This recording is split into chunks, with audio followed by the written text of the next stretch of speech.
Bridging that rural and urban divide is like so important. Mm-hmm. We all need it, and we all need to work more and more on it too. Mm-hmm. The idea is what can travel the distance.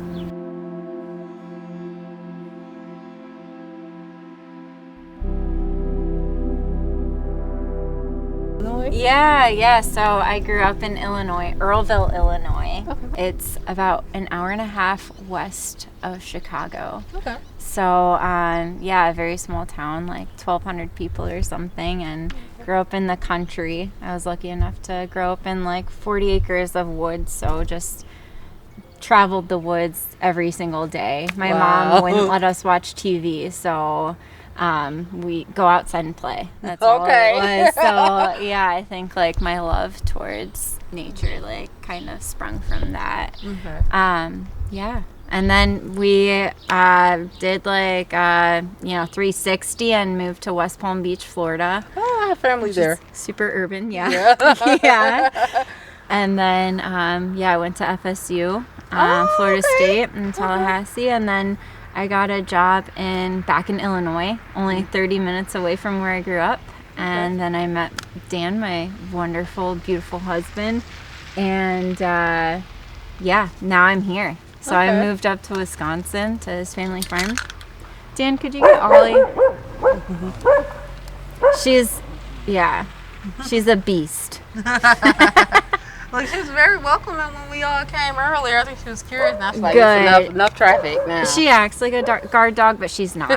She's not. She's an alert dog. That's what it is, an alert. That's cool, though. How about you? You grew up in Alabama, right? Yeah, no, I was born there. Okay. And then when I was 2 years old, my mom came here to take care of her sister who had a C-section. Oh, wow. Yeah, and she's like, I'm gonna stay in Milwaukee. Yes, how you go from this heat to this cold? But hey, that's okay.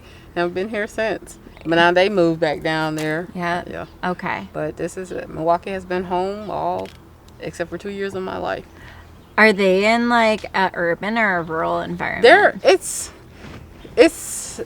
try to be a city, Mobile. They actually are in Mobile, so it tries to be a city. I always say, you guys try to be a city, but they're, they have a small downtown area. It's kind of a mix because that's what I love about it too. You'll have a regular house and then there's someone with a farm land right next door to it. Neat. Even though, and they're not separated by a huge acre. Like everyone will have like an acre, but that next acre someone's farming on it. And then the next one, there's this huge house that's $1 million house. Like, the city planning is interesting. Yeah. But like it's home. It has that country city vibe to it. Like I'm seeing now the increase in traffic. Like I'll make comments like, y'all need to have another main road because this traffic is ridiculous. It shouldn't take this long for a straight stretch. So they are making some.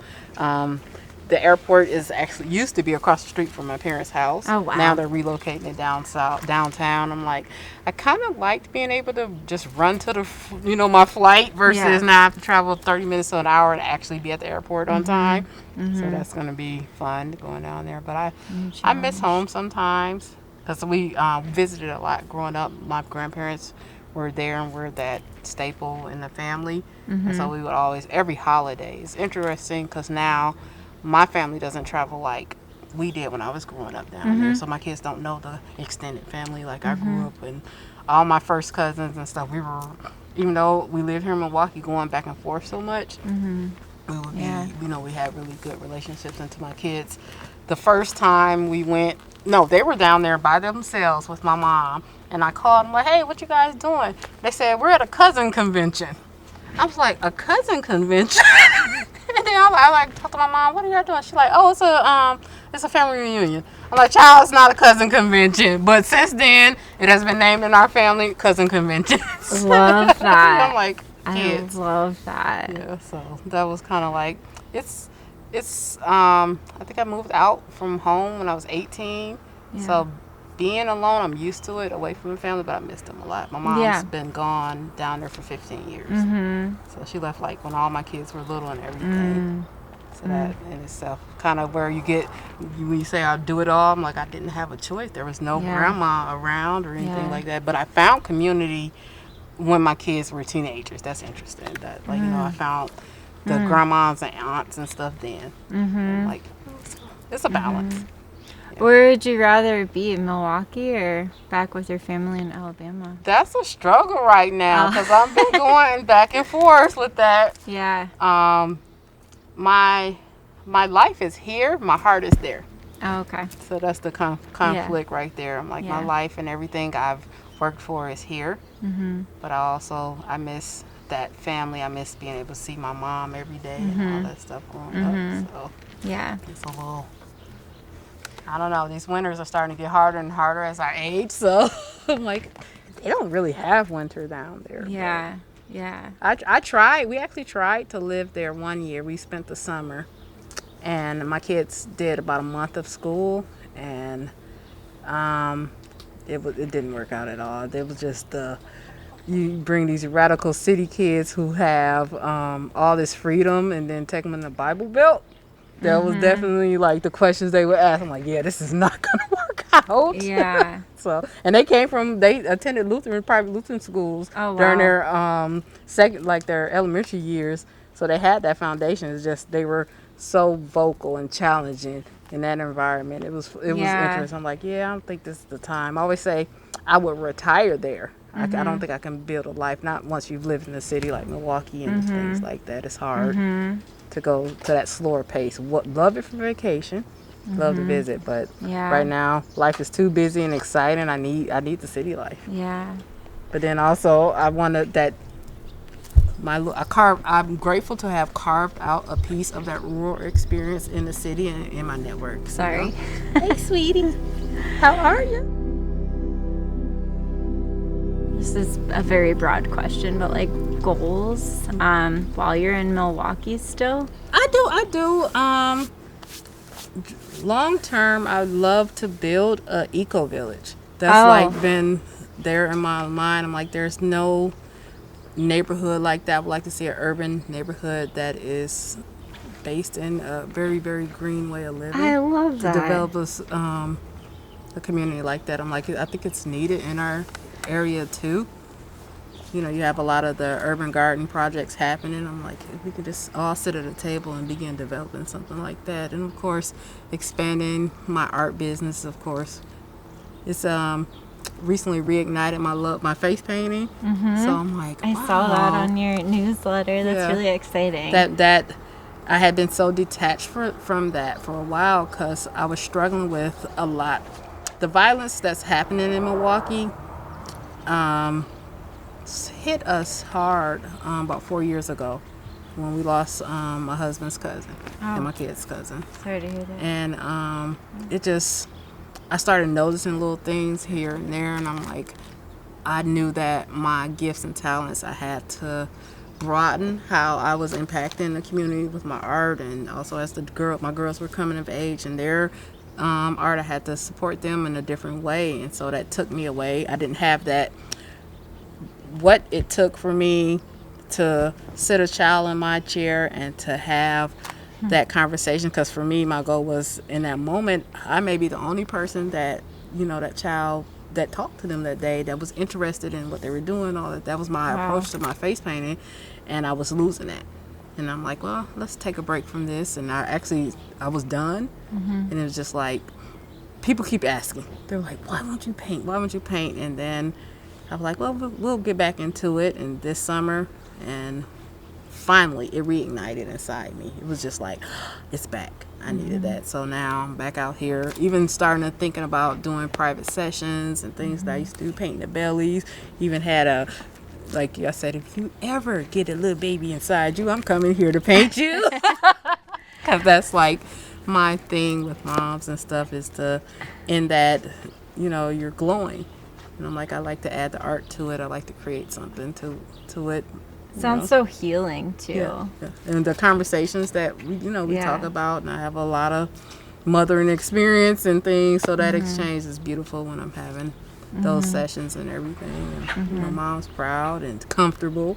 Most times, a lot of people can't say they had their bellies painted when they were pregnant. So. Or period. Body painting is always a fun experience as well. So. So So that's when I think about my future. It's broad. There's some dreams of going back home. We have some land there. I've dreamt of developing that land, but I'm starting to think I'm too old. Yeah, to start something like that. I'm like, Yeah. that's a lot of work. And this season, having my back the way it is, really put a lot of stuff in perspective. Like, wow, I don't bounce back like I used to. Yeah. You know? Yeah. It's kind of scary. Yeah. It's really interesting, like, what you're talking about within our garden tour, like, all of the natural, like, medicines that you're starting to grow this season now. It's really exciting. So it's interesting because I was thinking to myself, like, who in my family, actually, there's not one farmer in my family. There's not one medicine healer. Wow. We have 2 doctors in our family. We have a engineer. We have quite a few of those professions. And I'm like, no farmers. I'm like, I guess I'm the one to answer that call. But the interesting thing, my grandfather was a farmer. The land that we have, you know, he had the wisdom to in make Alabama. that That's exciting. purchase. Wow. It was, you know, a black man back then to acquire that much land. Yeah. Was a really big deal. And I'm like, I learned this in adulthood, that he was feeding the community, that, you know, he was raising. What kind of food did he create? He was a hog farmer, and then he had a large vegetable garden. So he had like the greens, okra, traditional stuff like that. And I'm like, wow, I never knew that until I became an adult. I told my mom, like, why didn't you tell me this part? Yeah. That was important for me. Yeah. But that, you know, it wasn't seen as a viable career path. You know, everyone wanted you to do something different. And so I've always been a rebel. Yep. I'm like, hey, I answered whatever it has been, because I can even remember as a little girl, I've always had an interest in the ecology around me, the plants out. You know, the other girls were doing stuff. I was with the boys playing in dirt and mud. I remember being called about that stuff, like, no, you need to come inside and do this. I'm like, no, I want to see what happens when you do this to a worm and all those kinds of things. So I'm like, it was present. It has been present in me for a long time. And then the medicine aspect of it, that's always been a thing with me. I've always been resistant to traditional medicine. And so once I connected with groups and stuff where I can get some education around herbalism, it just reignited a lot of things too. And formulating products is fun for me. Like, I'm curious, infinitely curious. I have a daughter who then, her science background takes it to a whole nother level. When I'm sharing things with her, she'll like break down the chemical makeup. Well, this is why this plant helps you with this. And I'm like, okay, it makes sense now. Yeah. Because it includes them as well. Yeah. That's wonderful. I have such like a beautiful family that all works together. Like everything, like your gardening, your arts, everything. I think you guys do it all. I paying attention as a mom. I think I allowed all my children to be who they are. And, you know, I had to fight for that, because they didn't all choose traditional paths. You know, when you say you want to make art, it's not received, because there's that starving artist ideology. And you know, my son's a writer. He's an amazing musician. Like, where are these gifts coming from? And then I'll start asking questions about my family history, and then it'll be revealed, oh, so and so played the guitar. I'm like, oh, that makes sense why he just picked up a guitar and just started one day. Like, those are the things, answering those calls within your soul, and supporting that, and nurturing that hasn't been easy, because it's radical when you kind of let your kids be who they are, when the world kind of says you're supposed to, these are the rules, and follow those rules. And I was like, no, we're not gonna do that. We're gonna see who this person is, let them reveal who they are. So it's not always received well. It's definitely hard. It's not like all cake and butterflies and stuff all the time, because you do have to fight to be authentic and to be true to yourself. You do. You do, especially nowadays in this society. Especially like I was a young mom, and so I didn't, my elders, you didn't know what you're talking about. this is how you raise a kid. I'm like, that's not how I'm raise my kids. So It's good that you stayed true to yourself. even now, my mom, they make fun of me like, yeah, when I call to discuss the difficulties in parents. Well, didn't you just say they should be allowed to express themselves? Well, they're expressing themselves. I'm like, you're right, but not that way. Now, does your family, how do they feel? Do they get to come visit and everything? Yeah. They do visit. So half of them live in Illinois, half of them live in Florida, and I am a first generation vegetable gardener. I guess. I'm like, I wonder how does that sit? Yeah, no, it's great. I actually practiced in the sciences like my whole entire life. I was a chemical engineer at a nuclear power plant and quit my job, decided that the corporate life just wasn't for me, and I didn't want to live a life that I didn't feel fulfilled. So I quit my job, moved up here, and then started vegetable gardening with Dan. And it's the most fulfilling thing. Definitely not like in it for the profits. Right. But that's okay, because the main goal is like literally to feed ourselves and the community in a healthy way. And also like the environment as well. Like we're actually building soil here. We're making habitat for like a ton of insects and nematodes and birds and everything. It's so many different species, and like that's like where the fulfillment is.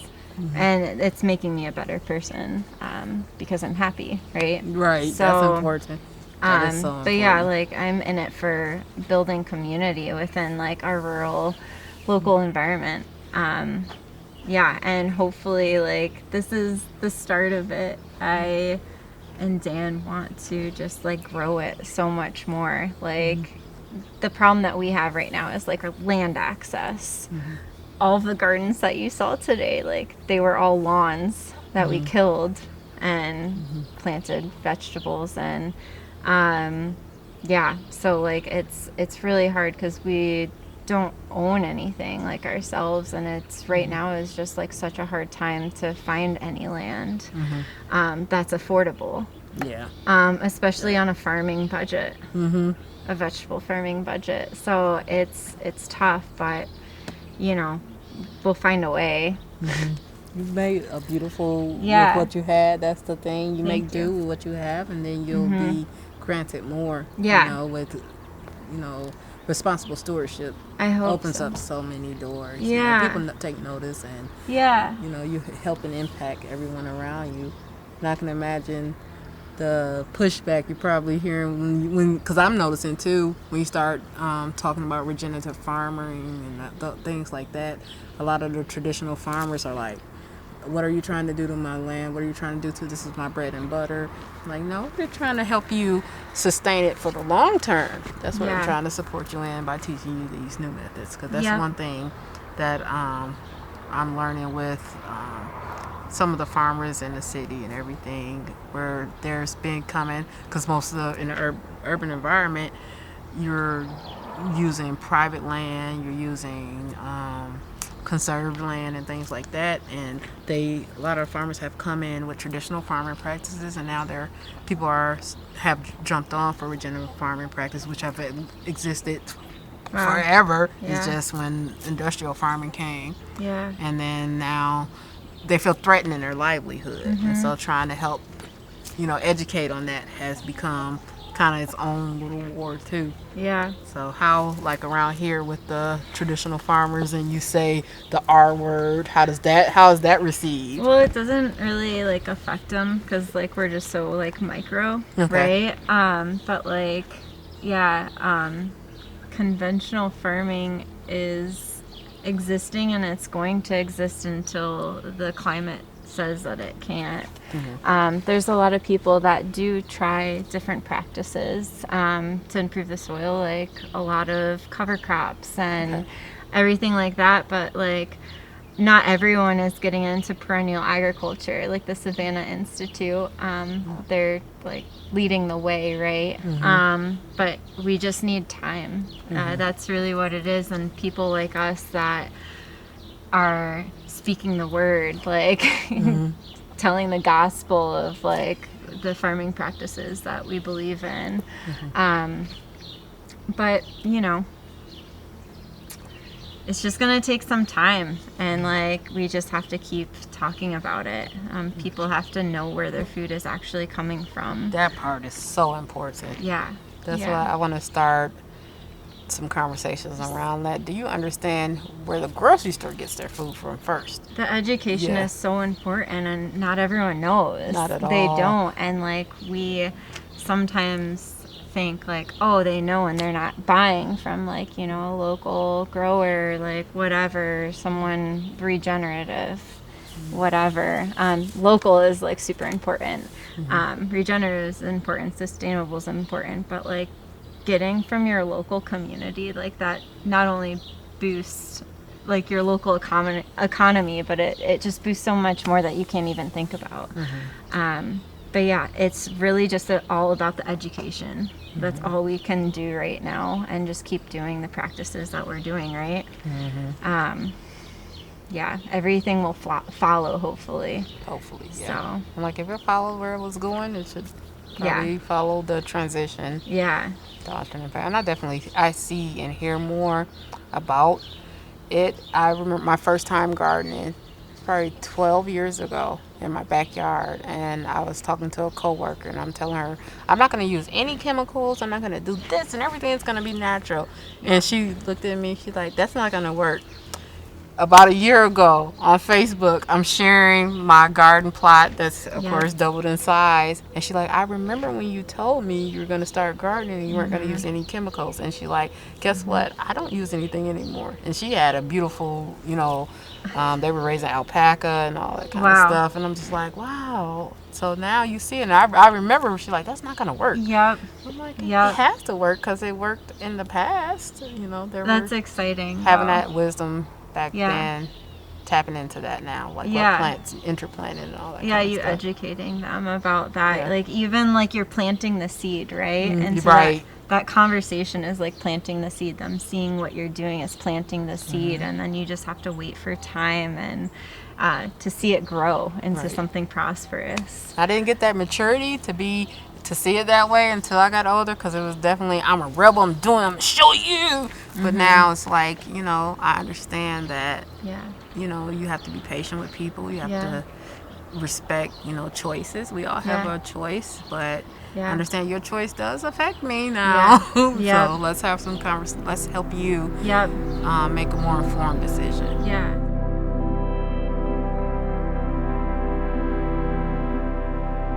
And like getting back to like, you know, the farming in general, like conventional, regenerative, like anything, like it's all kind of like we're all same team, right? So like we don't want to kind of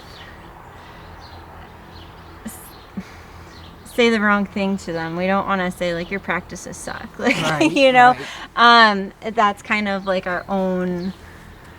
We have to remember that that's our own opinion, you know, and like, it's also like scientifically proven, but like same team, those people are also like really caring for the environment. They really love the land, like that, like same love and aspiration, like really means something. And like, you can't really point the finger too much, because like eventually if it needs to be seen, they'll see it. Right. That's one thing that I always try to keep in mind, too. So, that's important. I like that, because that's something I can get into. That ego at stake, where I'm right and you're gonna listen to me when it's who doesn't get like that? And understanding. Who doesn't get like that? We're all human. Because that's a lot of time. Even driving up here, I'm taking pictures like, look at all these monocrops. Yeah. You know, sharing people. But I'm 100%. like, it's a livelihood. Because guess what? We need those. Yeah. we have a culture and a ecosystem that requires food to be produced in a certain way. It really does, and like because if it stopped today, the food system is how it is. It's not that those conventional farmers, like can change their way overnight. It's like really like the structure of the system that needs to change. So, yeah. But like another thing, like something wise that I've learned like throughout gardening. I know we've said that like there's something in gardening that you only learn while you're gardening, right? Or some things you only learn while you're gardening, and like one of them is like don't compare yourself to others. That like same team, like there's so many different gardeners around this area, like local gardeners, and like when I started I was like, oh well, I do that, and you know, I do this, etc. But it's like you can't compare yourself to others because you're doing your thing, and if you do compare, your thoughts are gonna get in your head, and it's gonna get in the way of what you love. So I always try to keep myself on my own, you know, path while I'm doing my gardening and everything.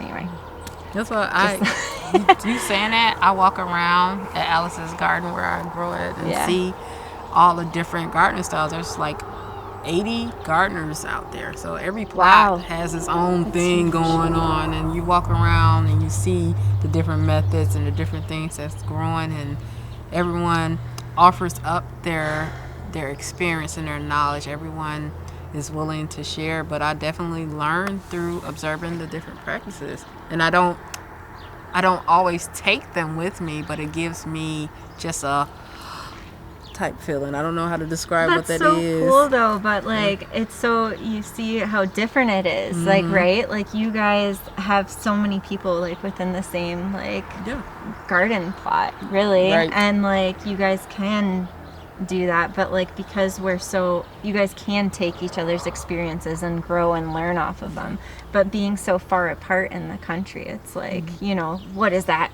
person doing over there, you know, being like, is that really like the effect that is like, wow, that's, I think so. I've had it definitely, and I've heard like other gardeners too, maybe not like the most experienced ones, because it's learned throughout like knowledge and wisdom, but yeah, it's very interesting seeing the different like aspects of the rural gardening and the urban gardening. I love that, and I'm envious. I wish that we had that. It's like, oh, what's Joe doing over there? Oh, okay. I'm gonna think about that one next time. Yeah, that's cool. That's really neat. Definitely, that's something, because even now starting to visit more community gardens, because more and more are starting to pop up, and you're getting that. You know, now we're having people who are doing aquaponics. You have people doing hydroponics. You have schools that are growing things inside. There's even a hospital that has a rooftop garden. Oh my gosh. And I'm just like, this is in the city. Telling people about the number of farms that are within the city limits. People are just like, oh, I didn't know that was a farm. I didn't know that was this. I didn't know that was that. I'm like, yeah, it's happening. It's cracking. There is farming here in the city because we want you to understand where your food comes from and how it is a part of our local economy, our local ecology, you know, our local system. But we, you know, also the relationships with rural farmers. That's something I'm learning to navigate more, because all I know is like urban farming. You know, we just want everything in the urban farming, but you don't want to cut off those relationships with the rural farmers. And I found those connections in our farmers markets, when you would have just chatting with the farmers coming in, and you find out, hey, I'll ask, where are you from? And I say some town. I'm like, how far is that? Oh, it's 2 hours away. I'm like, what time did you leave? This morning, you know, that comment. I'm like, you left at 5 a.m. for me to bring vegetables, for me to shop at the farmer's market. And that gives me that common, I guess, appreciation that you are willing to take the travel. You need to come to one of our markets. We need to get Veggie Emporium out in the city. That would be amazing, of course. Yeah, we got to work that out. Maybe is the farmers market at the same time as the detour? Yes, and I was talking to Wow. I might have thought it while talking to Sara or something. Okay. And I'm like, you know, maybe that day have you out. I would love that. I would love to experience your guys' market and see like all of the different varieties and the different farmers and everything. That's so exciting. It's really exciting to me to like hear that there is like so many more green spaces popping up within the urban environment. I see it picking up. Like when I think about how when I think I started farming at Alice's Garden maybe 2015, and that was the only garden that I knew besides Growing Power, and I didn't feel like that wasn't a public garden, I don't think, at that time. So like I sought out a community garden space because my backyard was full at that point. And so being able to get a plot there changed a lot in my life, period. Because when I found community in that space and I connected with others and I found there was an herbalism apprenticeship program, there was this, there was that, it completely altered the trajectory my life was going. Like I can't even see myself going back into something outside of agriculture in one shape or another. I remember my mom would invite me outside to help her in her yard. No, that's work. I never wanted to do that. I never wanted to touch, dig, anything, and just to see what has been awakening in me. I'm like, man, I wish I had embraced it younger, but I think it had to happen at this time anyway, so I'm not going to live in that regret. Do you think enough people in the city have like access to these green spaces? Like, is there vacancy within community gardens, or do more need to pop up? More need to pop up. That's like, wonderful. There's people who come and visit and they ask me a lot, well, how much is it to get a plot here? And I tell them, and then I say, but there's a wait list, But there are more that are popping up and being built in the communities. Like there's a garden where that's specifically for youth to come and work on Saturday mornings, and they're paid. Wow. And every week he has to turn children away. That's how like abundant the number one, the need is for the kids to have something to do, and then how much the program is reaching out to the community. And there's definitely a need for more in the community, and diversity in what they're doing would help. And then I think there needs to be some roundtable discussions with everyone that is doing community gardening to be intentional now with how we're going to start feeding our community, because there's an interest there. There's definitely an interest there, and we can definitely be more impactful with bringing stuff into the community. It's not just a cute little green space. We're feeding people. There's pounds and pounds of food that are being sold and coming out of these green spaces, donated. A lot of the local food pantries are starting to be nourished through what's coming from community gardens, and then that in turn gets to our community that way as well. So that I'm loving seeing that part of the community gardens happening.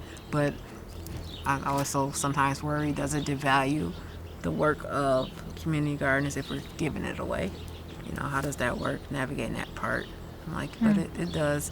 It's that capitalism and then naturalism too. I'm like, we have to find that respect within that scope of agriculture too, because I don't want to lose the value of it to where it's so saturated with but then the quality, that's the thing too now. That the quality that's being given to food pantries has increased tenfold, because before it was like what was left on grocery shelves or from a local farmer was donated to food pantries.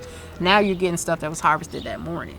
Oh wow. That makes a big difference too. Wow. So I'm like, that's probably the exchange. That's an internal dialogue I often have with myself about, I don't want to devalue the work that's happening in these spaces. It's very refreshing to hear, though. So, it's good to hear. Do you guys have like food pantries and stuff around here? Yeah, we have one, Sauk Prairie Food Pantry, I think it's called. I gotta check on that. But there's one in Baraboo for sure. There's homeless shelters, women's shelters. There's like a bunch of varieties of spaces and places that people can donate to, and they do donate to, so it's great. That those people in need can get nourished from the local community. So that's one thing that I'm learning to challenge myself on too, and this is a lot from getting to know you about what's going on in the rural areas, because when I see all the land, for me, I'm like, that's wealth.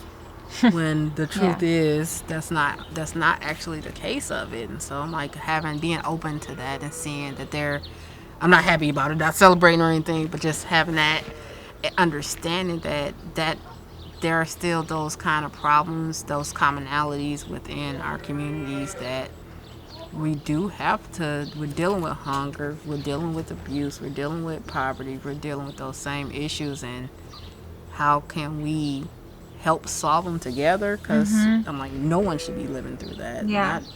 Not, such vastness and Yeah. wealth in our country. Yeah. You know. Yeah. There are definitely those connections, and that's why I'm so thankful to have your friendship, to talk about these things and see how we can, look into them more, see what we can do within our own communities. The different commonalities that you might have can probably help us over I think the here. experience with it, it's sad, in urban areas we've been dealing with these problems for years and years and years, but we also have been providing solutions for years and years. So I'm like being able to, as I'm identifying and seeing the truth of some of these things, I'm like, oh, there's this organization that does that. We can hook you up with them and bring you. It's just that distance. Like, how do we? But it's the idea is what can travel the distance. Maybe not the actual, people, but the idea can definitely travel the distance to help, because that's definitely, I did not realize that reality until having conversations with people who actually lived in rural. The assumptions, man, like, you see all this land, or I see a farmer and you have this huge tractor.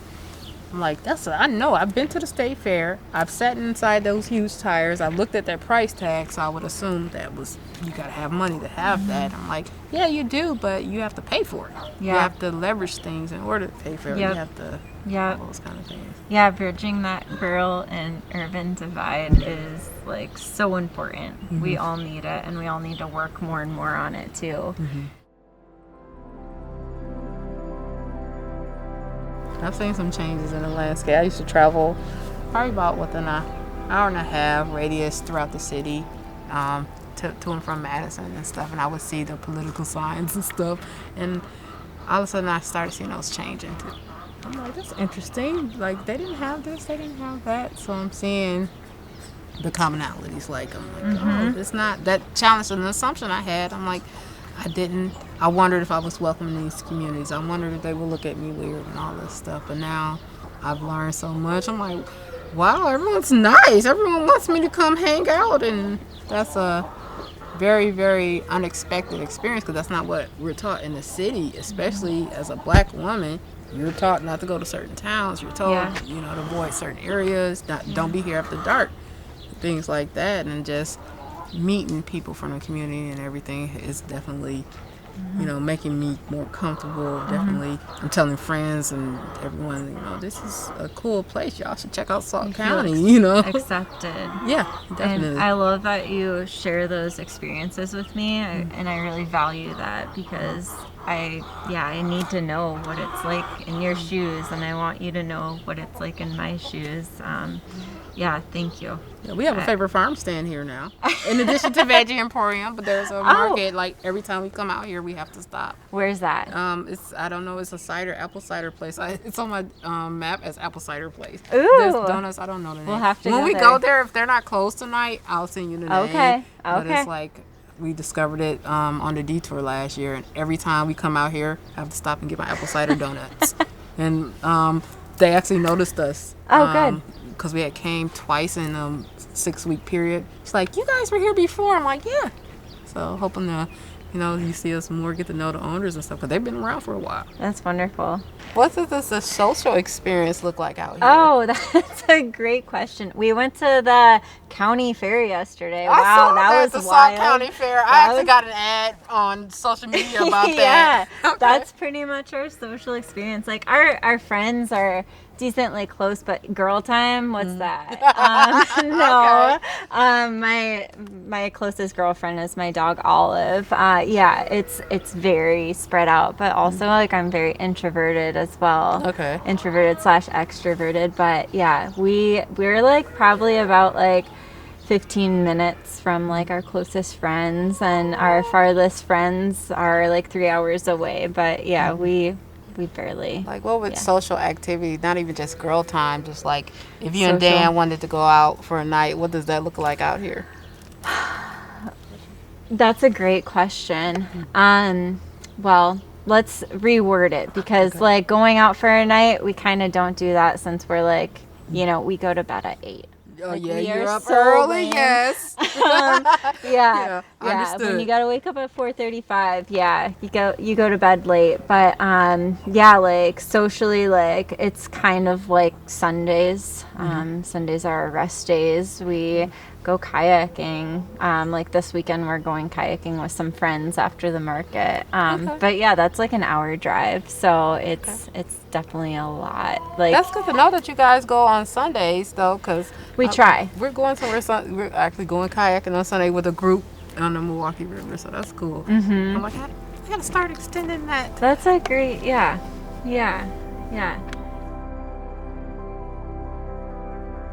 What do you see here that you would wish to take home? It doesn't have to be just an experience, but like also something vast, something small, whatever.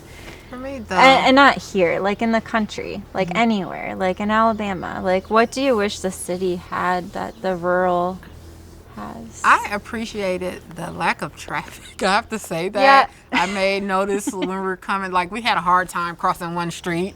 And I'm like, I looked at the time, I'm like, oh, it's 4 o'clock. People are getting off work coming from the farm. Like, that's why this traffic was so heavy. But the one thing, like driving here, I was telling Taylor, you can just drive on any side of the street when you hit these corners because the traffic is so low. So to be able to take that home and not have to deal with so much traffic, that is often a commute of craziness with so many different drivers on the road. I'm just like, I do value just being the only car on the road and everyone waves. That's a beautiful thing. Like, they notice that, okay, you're a new car here. Yeah. So. We're all a little friendly. Everyone has their own wave here. Like, some people go like, this. Other people go like this. Other people. It's all. I'm glad that you got some waves coming in. Good. That was cool. Thank you, community. Yeah, we're all very dispersed around here. In the rural I always wonder how it's going to be received when you see a car full of black people just roaming through. Like, hey, what's up? We're here. But I didn't feel anything where I didn't feel unwelcome. Even like when we came for the detour last year, kind of on an off day, I didn't feel unwelcome at all. Good. Like, there were some sites that were closed, and I'm like, oh, I don't know if we should be here, but we're gonna visit. And nothing, nothing happened. Everyone's pleasant and everything. So I'm glad. I haven't had anything like that as much as I've traveled back and forth here, where I didn't feel unwelcome. Yeah, I'm very glad that everyone sent you loving energy then. So glad to hear that. If you ever don't feel unwelcome, let me know. Let me know over here, okay? Yeah. There was one flag. We saw a Confederate flag, and the girls were like, and I'm like, hey, that's life. They have I'm sure you see them in Alabama. Yeah, that's like it's a very different because there's a stark difference down there where it's in your face. Here is very subtle. Yeah. You have that experience, but it's like they're not used to seeing stuff like that. No. I'm like, it's just what it is. Yeah. How did you even get into Flow? Like, what was that? Oh, that's a great question. Dan and I, during last year's Fermentation Fest detour, had the honor and privilege to host a tree symposium where we had hosted about, 20-ish people, maybe 30 people to come out to our space and plant like a grove of about, 75 chestnut, hazelnut, and pawpaw trees. And there was a lot of folks from the rural urban flow that came out, and after the experience, Jay from Worm Farm asked me if I was interested in joining, and I'm like, yeah, I want to know more about this, more about the mission and everything. So, yeah, But the reason why I said yeah is because I already felt welcomed right when I met everyone at the tree symposium. It was just beautiful. It was just such a great experience. Every time I'm with FLOW, the FLOW network, I just feel like just so loved and safe and like a second family, honestly. Yeah. Definitely feel that. So how about you? Yeah, what's your experience with FLOW initially? 3 years ago, I'm an herbal apprentice at Alice's Garden, and there, Venus Williams was one of the founding core members of FLOW, and so she invited our herbal apprentice class out to harvest nettles at Worm Farm Institute. That was all I knew. I was going to harvest nettle. I was excited. And then I found out when I got there that there was this whole organizational meeting. We got to visit 4 Elements Herbals. We visited the Worm Farm actual institute headquarters as well as the farm. And just the experience, like you said, and being welcomed in the space. Everyone was so friendly, and being able to connect with people who had an appreciation for land and agriculture, and like a genuine, there was so much to learn from everyone in that experience. There was so much wisdom that was brought forth, and I was just like, I think I'm curious. And then I got an invitation to one of the online exchanges, and then I just kept attending stuff and kept on coming back. And then you fall in love with the people, you fall in love with the work, you fall in love with the studies, stories. I've never found such a diverse group with such commonality, you know, that bridges puts us together. And so I'm like, might as well. Like it's become home, and I'm just like, it's very important to me, just in the community, and you know, bringing anything that brings people together. I'm definitely involved, want to be a part of somehow. So I love that. I love that. Yeah, I'm a let's all hug in a circle person. And this definitely gave that vibe. Yeah.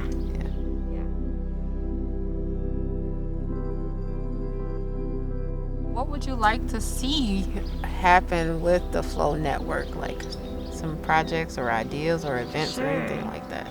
Yeah, I'm gonna go like super like baseline, and like I think what I want to keep seeing is just like trust building. Like it's already there, but like I think that's just like so important to like just build that foundation first and make sure it's like a super strong structure. And I love that, and it's already happening. But like this right now, like right, like this is just beautiful. Like I just want to be with more of the flowers and like just keep building that relationship, and I just want everyone else to do the same.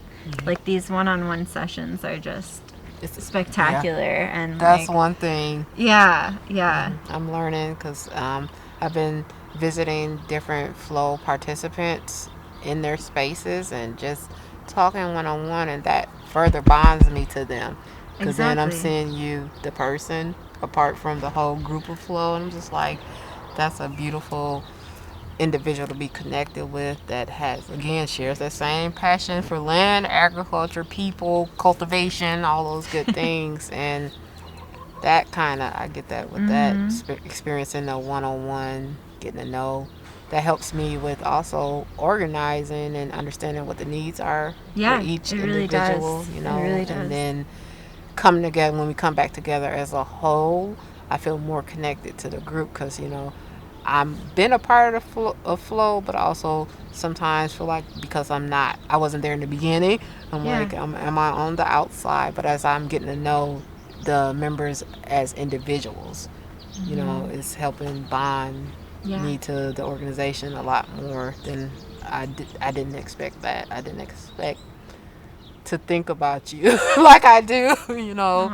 It's I'm not a very introverted, very small radius that I engage with, but the spirit aspect of it is very, very large, where you're crossing my mind and I'm seeing your stories, and I'm thankful for social media that allows me to interact and see what everyone's doing on a day-to-day. I'm not a pick up a phone and call person, but I'm definitely a comment, like, share type person. You know, it gives me that additional connection with the FLOW network and everything. And I'm really I want to. It's weird. I feel more connected here with the FLOW members in Sauk than I do so much in Milwaukee, because everyone in Milwaukee is busy. It's a busy big city, so most of my very intimate exchanges have been here in Sauk. And it's been calling. It's calling me. It's a place I love visiting, just coming out here and everything. I'm like, is this going to be a second home one day? Because I'm like, I'm getting invitations and stuff. I'm like, you're welcome. How do I accept that and get out here and bring my family, and how do I make that work? Because it's like, there's so much I want to do to support around here. Like, I want to come work on the farm. I want to help. I want to give the labor and all that kind of stuff. And it's the same in Milwaukee too, but it's just, I've had more of the intimate experiences out here. Yeah. So is that something that you would want to see build, is just more kind of more network members, like kind of seeing each other's spaces and working within each other's spaces then? Yeah. Yeah. Definitely. Yeah. I think that's will help build that, like you said, with the trust and everything, those kind of experiences, because you can't let me think of one thing that happened today. Just even Jade experienced the rain, of course, was fun. We had a meal together.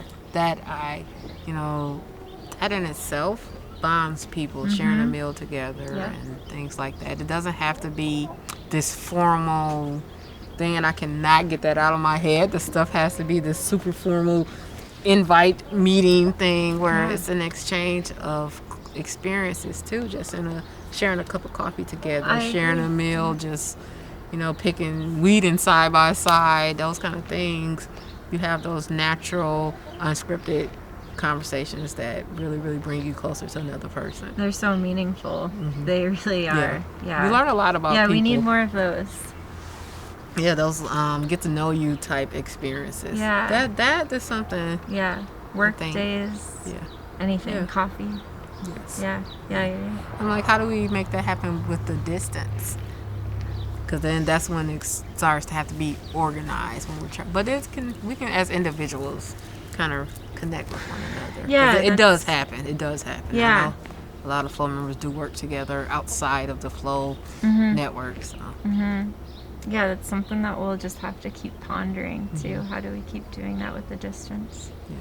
Let's go kayaking or hiking and or both, or let's just experience something outside maybe. Yeah. Because I would love to share that experience with you and your family too. Yeah. So yeah.